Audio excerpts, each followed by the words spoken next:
అనుమానం పెనుభూతం అంటారు. ఈ కుటుంబం విషయంలో అదే జరిగింది. ఇల్లాలి మనసులో మొదలైన అనుమానం పెనుభూతంగా మారి ఆ కుటుంబానికి తీరని శోకాన్ని మిగిల్చింది. అభం శుభం తెలియని ఓ చిన్నారిని హత్య చేయడంతో పాటు ఆ ఇల్లాలు కూడా ఆత్మహత్య చేసుకుని తనువు చాలించింది. ఇంతకీ ఆ మహిళకు వచ్చిన అనుమానం ఏంటి? కుక్క కాటు. ఇది కరిస్తే దానికి ట్రీట్మెంట్ ఉంది. రేబిస్ సోకకుండా వ్యాక్సిన్లు కూడా ఉన్నాయి. కానీ అది కరుస్తుందేమో, కరిచిన తరువాత రేబిస్ వస్తుందేమో అనే భయం మాత్రం చాలా మందిని వెంటాడుతుంది. యశోద అనే మహిళకు కూడా అదే భయం పట్టుకుంది. చిన్న అనుమానంగా మొదలై మనసులో అతిపెద్ద వృక్షంగా మారింది. ఫలితంగా తను ఆత్మహత్య చేసుకోవడంతో పాటు తన కూతుర్ని కూడా చంపుకుంది యశోద. మహబూబ్ నగర్ జిల్లా కేంద్రంలోని మొనప్పగుట్టలో ఈ దారుణం జరిగింది. మహబూబ్ నగర్ పట్టణానికి చెందిన నరేష్, యశోద దంపతులు కొత్తగంజ్ ప్రాంతంలో నివసిస్తున్నారు. వారికి 2 పిల్లలు. ఈ మధ్య ఇంటి ముందు పల్లీలు, డ్రై ఫ్రూట్స్ ఆరబెట్టింది యశోద. వాటిని వీధి కుక్కలు ఎంగిలి చేశాయి. దీంతో యశోదలో అనుమానం మొదలైంది. అయితే ఏం కాదని భర్త సర్ది చెప్పడంతో వంటల్లో వాడారు. అనుకోకుండా ఇంటిల్లిపాదికి ఆరోగ్య సమస్యలు మొదలయ్యాయి. దీంతో యశోద తీవ్రంగా భయపడిపోయింది. కుక్కలు ఎంగిలి చేసిన ఆహారం తినడం వల్ల రేబిస్ సోకి ఉంటుందని టెన్షన్ పడింది. ఈ క్రమంలో రేబిస్ టీకా తీసుకుందామని పట్టుబట్టడంతో ఇంట్లో వాళ్లందరికీ వ్యాక్సిన్ ఇప్పించాడు భర్త నరేష్. అప్పటికీ యశోదలో అనుమానం తగ్గలేదు. దీంతో బంధువులు చెప్పారని నాటుమందులు సైతం వేసుకున్నారు. నరేష్ ఆఫీస్కు వెళ్లిన తర్వాత రకరకాల పసరు మందులు కూడా తెప్పించుకుని తాగింది యశోద. రేబిస్ వ్యాధి గురించి యూట్యూబ్లోనూ వెతికింది. అనుకోకుండా యశోద చర్మ సంబంధిత వ్యాధుల బారిన పడింది. దీంతో ఆమె మరింత మనోవేదనకు గురయింది. ఈ క్రమంలోనే భర్త ఉద్యోగానికి వెళ్లగానే 3 ఏళ్ల కుమార్తెను చంపి తాను ఉరివేసుకుని ఆత్మహత్య చేసుకుంది. ఉదయం ఆఫీస్కు వెళ్లిన అనంతరం నరేష్ ఇంటికి ఫోన్ చేస్తే కొడుకు అనురాగ్ ఫోన్ లిఫ్ట్ చేశాడు. అమ్మ బెడ్రూంలోకి వెళ్లి డోర్ తీయడం లేదని చెప్పాడు. దీంతో భయపడిన నరేష్ పక్కింటి వాళ్లకు ఫోన్ చేసి విషయం చెప్పాడు. పక్కింటి వాళ్లు వచ్చి వెనక నుంచి డోర్ ఓపెన్ చేసి చూస్తే అప్పటికే యశోద ఉరివేసుకుని మరణించింది. బాగా డిప్రెషన్లోకి వెళ్ళిపోయింది సార్. లోన్లీగా వెళ్ళిపోయింది. ఎన్ని మాటలు చెప్పినా ఆ కుక్క మీద మైండ్లో పెట్టుకుంది. దానివల్ల ఆ పిల్ల మైండ్లో అట్లా పెట్టుకొని మాట చెప్పింది కూడా వినకుండా చేయకుండా తన డిప్రెషన్ ఎట్ అయిపోయిందంటే చెప్పేసి నువ్వు చెప్తే నేను ఎందుకు వినే పరిస్థితి లేను. సో కంప్లీట్గా ఆమె ఇన్వాల్వ్మెంట్ అయిపోయింది అందులో. ఈరోజు ఉదయం వాళ్ళ నాన్న 8:30కి శ్రీశైలం పోతున్నాడు. నాకు ఫోన్ చేసిండు. సరే పోయిరా అని చెప్పేసి చెప్పిన. వాళ్ళ నాన్న ఇట్లా బయటికి వెళ్ళిపోయిందో లేదో ఇంట్లో మేము ఇట్లా చేసేసుకున్నాం. ఆత్మహత్య చేసుకునే ముందు భర్తకు కొన్ని సూచనలు చేస్తూ ఇంట్లో ఉన్న బోర్డుపై కొన్ని వాక్యాలు రాసింది యశోద. అందరికీ రేబిస్ సోకిందని, ధరూర్లో పసరమందు తాగాలని అదే తన చివరి కోరిక అంటూ రాసింది. కొడుకును హాస్పిటల్లో చూపించాలని కూడా రాసింది. నిజానికి ఈ అంశంపై భార్యాభర్తల మధ్య చాన్నాళ్లుగా చర్చలు నడుస్తున్నాయి. కుక్కల వల్లనే ఇలా జరిగిందనే మానసిక అశాంతిలోకి యశోద పూర్తిగా కూరుకుపోయింది. ఎందుకైనా మంచిదని యశోద తండ్రిని కూడా ఇంటికి రప్పించాడు నరేష్. కొన్ని రోజులు ఆయన ఉన్నారు. తండ్రి బయటికెళ్లిన రోజునే యశోద ఇలా దారుణానికి పాల్పడింది. యశోద తండ్రి ఇచ్చిన ఫిర్యాదు మేరకు పోలీసులు కేసు నమోదు చేసి దర్యాప్తు చేస్తున్నారు. తెలంగాణ వ్యాప్తంగా వీధి కుక్కలు హడలెత్తిస్తున్నాయి. సునకాల దాడులకు ఏమాత్రం ఫుల్ స్టాప్ పట్టం లేదు. ఏ మూల నుంచి ఏ కుక్క వచ్చి దాడి చేస్తుందో చెప్పలేని టెన్షన్. చిన్నారులను ఒంటరిగా వదిలి వెళ్లాలంటేనే భయపడే పరిస్థితి ఏర్పడింది. గడప దాటి అడుగు బయట పెడితే చాలు ఎప్పుడు ఏం జరుగుతుందో, కుక్కలు ఏం చేస్తాయని భయంతో వణికిపోతున్నారు ప్రజలు. రాష్ట్ర వ్యాప్తంగా కుక్కలు స్వైర విహారం చేస్తున్నాయి. చిన్నపిల్లల నుంచి వృద్ధుల దాకా ఎవరినీ వదలడం లేదు. సింగిల్ గా కనిపిస్తే చాలు రక్తం కళ్ళ చూస్తున్నాయి. ప్రతి జిల్లాలో కుక్క కాటు కేసులు పెరిగిపోతున్నాయి. దీంతో ఆస్పత్రులకు బాధితులు క్యూ కడుతున్నారు. తెలుగు రాష్ట్రాల్లో ప్రతి ప్రభుత్వ ఆస్పత్రుల్లో 10ల సంఖ్యలో కుక్క కాటు బాధితులు కనిపిస్తున్నారు. తెలంగాణ రాష్ట్రంలో గతేడాది సగటున గంటకు 14 మంది కుక్క కాటుకు గురయ్యారు. మొత్తం 13 మంది రేబిస్ బారిన పడి ప్రాణాలు కోల్పోయారు. వీరిలో చిన్నారులే ఎక్కువ మంది. బడికి వెళుతున్నప్పుడు, వీధిలో ఆడుకుంటున్నప్పుడు ఎక్కువగా చిన్నారులు కుక్కల బారిన పడుతున్నారు. తెలంగాణ రాష్ట్ర ప్రభుత్వ లెక్కల ప్రకారం గతేడాది 1,21,997 మంది కుక్క కాట్లకు గురయ్యారు. దేశవ్యాప్తంగా చూసుకుంటే 2024లో 37 లక్షల మంది కుక్క కాటు బారిన పడ్డారు.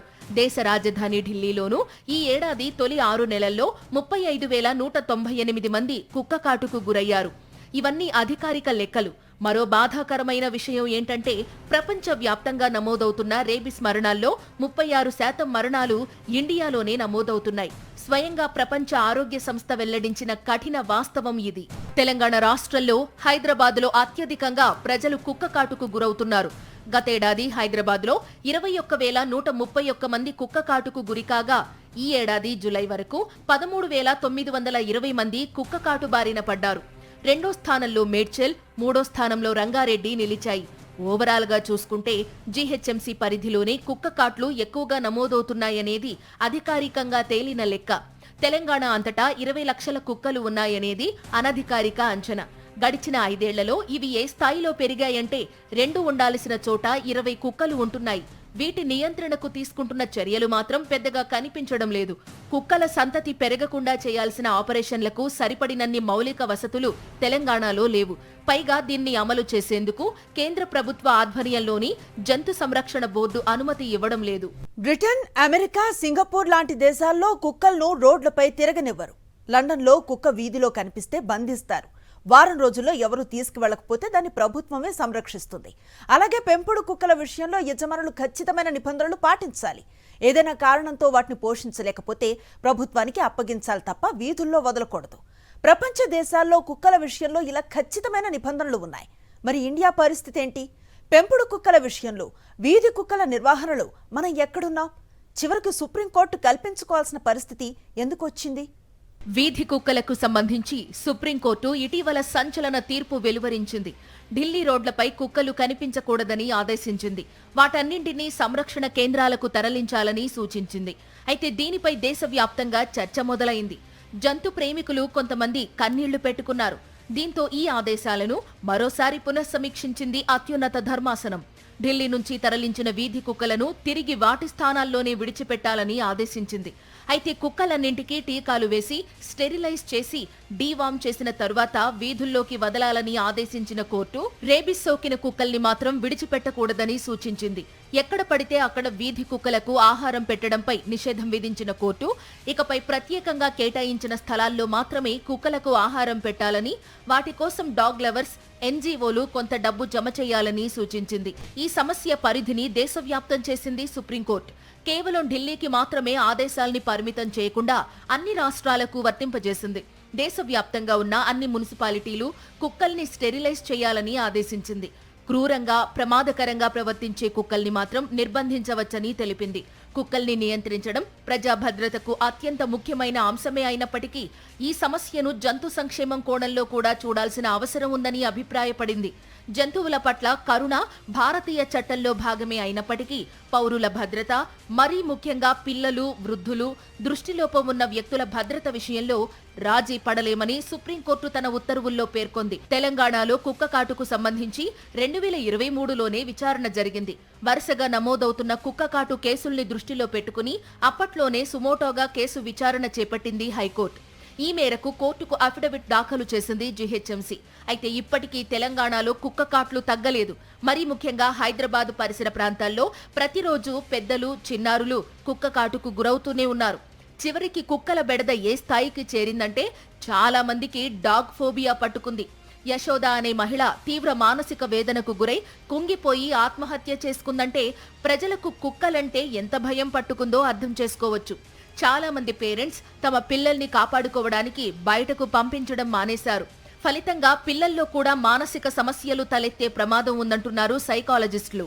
ఇలా ఆరోగ్య సమస్యలతో పాటు మానసిక సమస్యలకు కేంద్రంగా మారిన కుక్కల సంతతికి అడ్డుకట్ట వేయాల్సిన అవసరం ఎంతైనా ఉంది. కుక్క కాటుకు ఖచ్చితంగా చికిత్స ఉంది. ఈ విషయంలో ఎలాంటి అపోహలు పెట్టుకోవద్దంటున్నారు ఫీవర్ హాస్పిటల్ సూపరింటెండెంట్.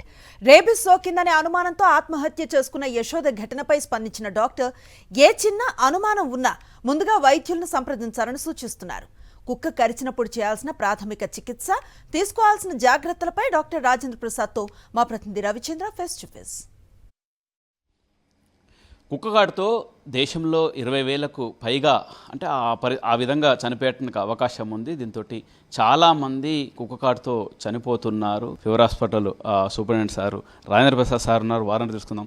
సార్, భయంకరంగా ఒక మహిళ కూడా ఫోబియాతో తిన్నట్టుగా ఆహారం తిని కూడా మాకు ప్రమాదమైందన్న ఆలోచనతో ఆమె ఆత్మహత్య కూడా చేసుకుంది. ఏ విధంగా చూడొచ్చు?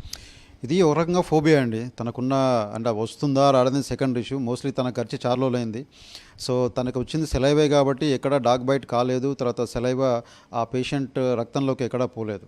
సో తనకున్న అనుమానం తర్వాత ఫోబియాగా డెవలప్ అయింది. ఫోబియా డెవలప్ అయ్యి మోస్ట్లీ నాకు ఎక్కడ వస్తుందని చెప్పి భయపడి అట్లా చేసి ఉంటుంది. బట్ తను దానికంటే ముందు ఎవరైనా డాక్టర్ని మంచి క్వాలిఫైడ్ డాక్టర్ని కన్సల్ట్ అయితే కనుక తనకు తప్పకుండా అష్యూరెన్స్ ఇచ్చేవాళ్ళు. దీనివల్ల రేబీస్ రాదు, మీకు ఏం కాదనేది, మీరు ఆరోగ్యంగా ఉంటారని చెప్పేసి అష్యూరెన్స్ ఇచ్చేవాళ్ళు. పాపం అలా చేస్తుంటే బాగుండేది.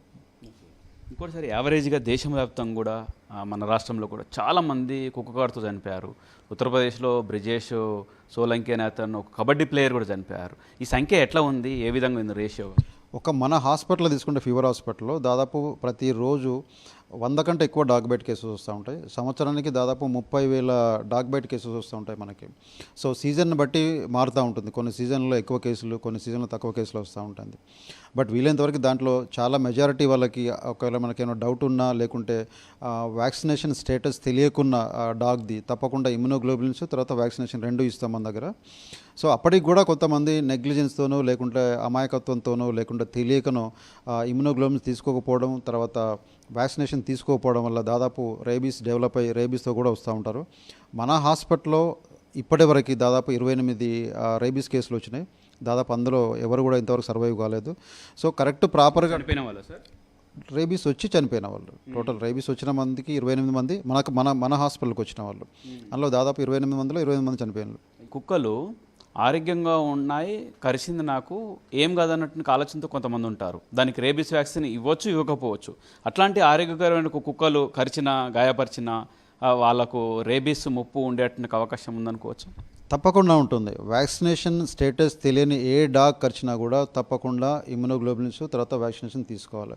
మనకు రేబీస్ దానికి ఉన్నంత మాత్రాన ఎంబడే దాని లక్షణాలు రావాల్సిన అవసరం లేదు.